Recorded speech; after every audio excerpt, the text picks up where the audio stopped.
Käytön ajan lukitus on kätevä toiminto ruoanlaiton yhteydessä. Se lukitsee käyttöjärjestelmän, jolloin lasin voi helposti puhdistaa.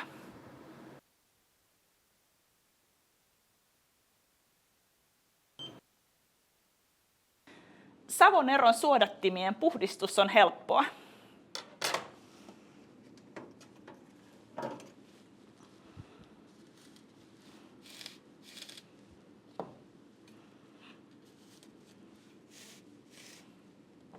Kun aktiivihiilisuodattimet on irrotettu, rasvasuodattimet voidaan pestä astianpesukoneessa.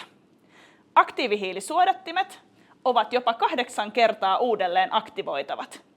Pese aktiivihiilet joko käsin tai ilman pesuainetta tyhjässä astianpesukoneessa maksimissaan 60 asteen lämpötilassa ja kuivaa ne sen jälkeen 70 asteen lämpötilassa uunissa.